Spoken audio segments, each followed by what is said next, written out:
Today we're going to work on a backup. This is a colt. He's been backed before, but we're just going to go over it and see if we can improve it a little bit. He's a little tough in the backup. One thing that so many people have been taught is they say when you back up, give and take. I just want to get rid of one of those ideas. So I see people and they'll come to me and they say, okay, I got to give and take to back up. And they'll just start going like this with their hands. And they say, I'm giving and taking, and then the horse backs up and they think that's good. But that's not really what the give and take means.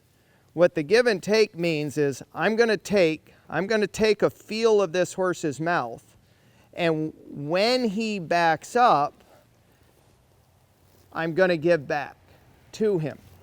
All I'm looking for at this stage of the game is this horse to feel pressure on his mouth and move his feet. So I'll take another little hold again, take a feel of that mouth, keep his head square in front of him. There, those feet move and I release. All I need is a couple of steps. I can build on this over time, build more and more steps. If this horse doesn't come to me and I feel like I'm on his mouth too long, a lot of times I can just sort of take my feet and encourage him just a little bit like that. And so you see I got a little more movement out of there. Now he's fussing with his head as he's backing up. I've even had horses that'll pop and give a little rear and they'll jump backwards. All of that gets rewarded.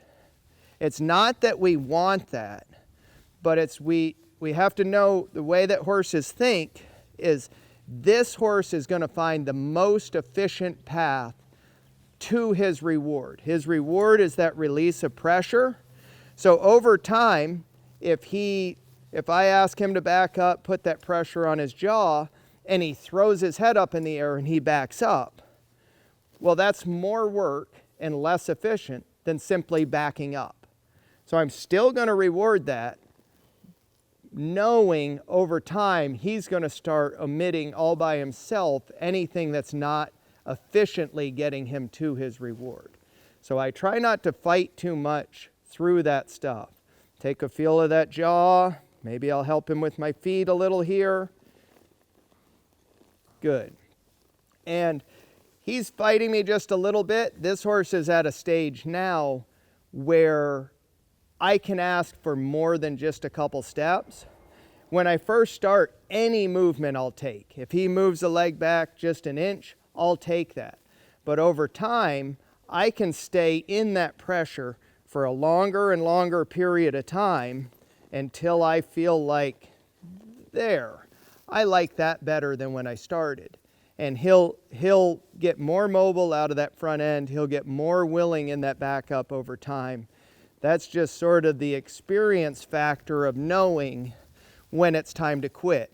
I don't want to pressure him to the point that he moves his feet, stops moving his feet while I still have pressure on his mouth and I got to get it going again. He's not going to be learning what I want him to learn as that happens.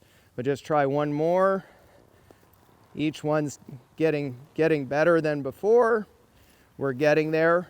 Another thing that's really important to me is that those back feet just come back. I try and keep my horses as straight as I can possibly keep them, especially in the early stages of the backup. And I really don't worry much about if that horse is backing straight or crooked. I'll address that later. Usually as they become more and more willing, they're just going to straighten that backup out on their own.